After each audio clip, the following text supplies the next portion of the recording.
রাষ্ট্রপতির ক্ষমা প্রদর্শনটা যেটা আছে আর্টিকেল 49-এ, এটা যে কোনো আদালতের কিছু হয়েছে এবং যারা ফাঁসির দণ্ডপ্রাপ্ত আসামি বিভিন্ন হেনিয়াস ক্রাইমে তাদেরকেও অপর্যপরি ক্ষমা প্রদর্শনের মাধ্যমে রাষ্ট্রে হত্যাযজ্ঞের একটা উৎসাহ দেওয়া হয়েছে। এইটার কারণে সমাজে একটা আলোচনা এসছে রাষ্ট্রের মধ্যে এই ক্ষমতাটা প্রেসিডেন্টের হাতে কীভাবে অবারিত থাকা উচিত কিনা।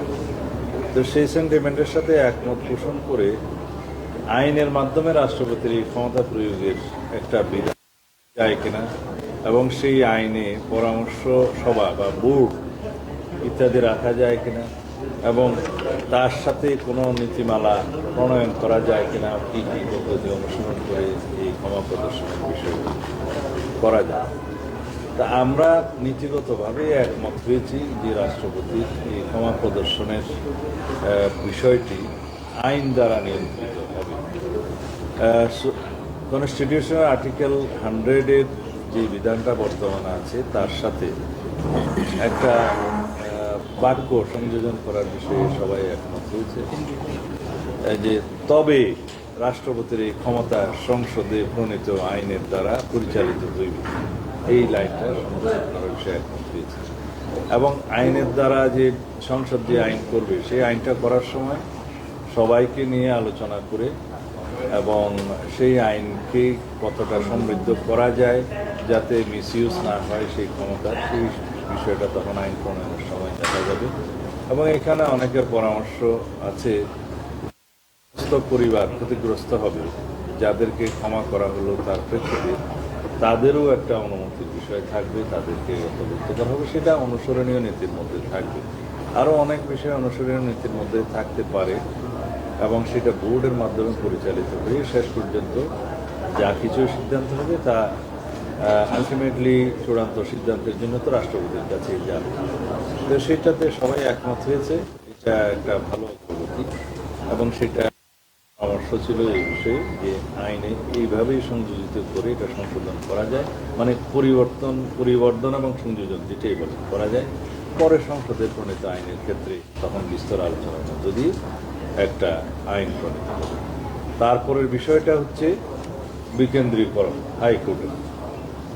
আপনারা জানেন সংবিধানের 100 আর্টিকেল অনুসারে সময়ে মানে সুপ্রিম কোর্টের পার্মানেন্ট আদালত যেটা সেটা রাজধানীতে অবস্থিত থাকবে, এটা 100 অনুচ্ছেদের প্রথম লাইন। তারপরে বলা আছে যে হাইকোর্ট ডিভিশনের বেঞ্চ রাষ্ট্রপতির অনুমতিক্রমে সময়ে সময়ে ঢাকার বাইরে স্থাপন করা যাইবে প্রয়োজনীয় সময়। এই বিষয়টাতে আমার প্রথম প্রস্তাব ছিল যে হাইকোর্ট ডিভিশনের বেঞ্চগুলো প্রয়োজনীয় সংখ্যায় সময়ে সময়ে স্থাপন করা যেতে পারে না দিয়ে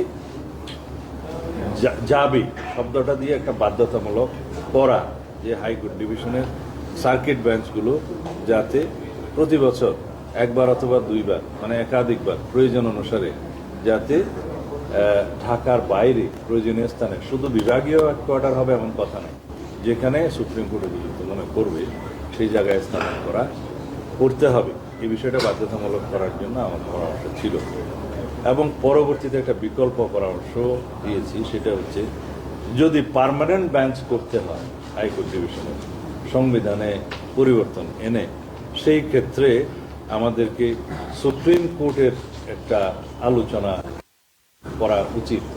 বিকজ আমরা চাই বিচার জনগণের দোরগোড়ায় পৌঁছবে, জনগণ অতি সহজে স্বল্প মূল্যে তার বিচার পাওয়ার ব্যবস্থা করা হোক, এটা জনগণের দাবি, আমরা তার সাথে একমত। কিন্তু ইউনিটারি টাইপ অফ গভর্নমেন্ট এবং স্টেটে, যেখানে প্রভিন্স থাকে না, স্টেট থাকে না, যেখানে লেজিসলেটিভ অ্যাসেম্বলি থাকে না, সেই সমস্ত জায়গায় সেখানে এক্সিকিউটিভ এবং জুডিশিয়ারির ব্রাঞ্চও সেভাবে থাকে না। সেটা থাকে হলে ফেডারেল টাইপ অফ গভর্নমেন্টের, ফেডারেল টাইপ অফ স্টেটে বিভিন্ন প্রভিন্সে সেখানে হাইকোর্ট ডিভিশনের পার্মানেন্ট বেঞ্চ থাকে, লেজিসলেটিভ অ্যাসেম্বলি থাকে, সেখানে এক্সিকিউটিভ আলাদা ফাংশন করে। মানে এক্সেপশন হচ্ছে যে কিছু ম্যাটার কেন্দ্রীয় সরকারের হাতে রিটেইন থাকে এবং সেটা আপনারা জানেন যে defence, finance and foreign ministry এই ফাংশনগুলো সেন্ট্রাল গভর্নমেন্টের হাতে থাকে বা কিংবা ট্রান্সফার থাকে। তো সেই আইডিয়া যেহেতু বাংলাদেশের নাই ইউনিটারি টাইপ অফ গভর্নমেন্ট এবং সেইটার বিবেচনায় 1988-এ এইরকম বেঞ্চ স্থাপনের জন্য একটা সংবিধানের সংশোধনী এসেছিল। তখন জাস্টিস এফ কে মনিন, যার তথ্যকে আমার মনে পড়ে চিফ জাস্টিস। কিন্তু আপনারা জানেন লেজিসলেচারের একটা এখতিয়ার আছে, সেটা সংসদ আইন পাশ হতেই পারে, কিন্তু জুডিশিয়ারির আরেকটা এখতিয়ার আছে। সুপ্রিম কোর্ট হচ্ছে যে কনস্টিটিউশনের ইন্টারপ্রিট করার জন্য অথরিটি, এবং বলা হয় supreme court is the guardian of the constitution. তখন সেখানে যখন কেউ রিড করবে যে এটা একবার চ্যালেঞ্জ হয়েছিল, এটা একটা প্রেসিডেন্ট আছে যে এরকম ভার্ডিক্ট এসছে, একই রকম যদি এই সিদ্ধান্তটা বা অ্যামেন্ডমেন্টটা পার্লামেন্টে হয়, তখন যদি সেই একই অনুবলে, সেই একই ভার্ডিক্ট অনুবলে যদি এটা আনকনস্টিটিউশনাল ডিক্লেয়ার হয়, তাহলে জনগণের জন্য আমরা যেটা চাইলাম সেটা কিন্তু আর বাস্তবায়ন হবে না। সেই জন্য আমি পরামর্শ দিয়েছি যে আমরা একমত হতে পারি যে হাইকোর্ট ডিভিশনের বেঞ্চ পার্মানেন্টলি বিভাগীয় পর্যায়ে স্থাপন করতে হবে। তবে আমি বলেছি এইখানে জুডিশিয়ারির অর্থাৎ সুপ্রিম কোর্টের অর্থাৎ চিফ জাস্টিসের সাথে আলোচনা ক্রমে কথাটা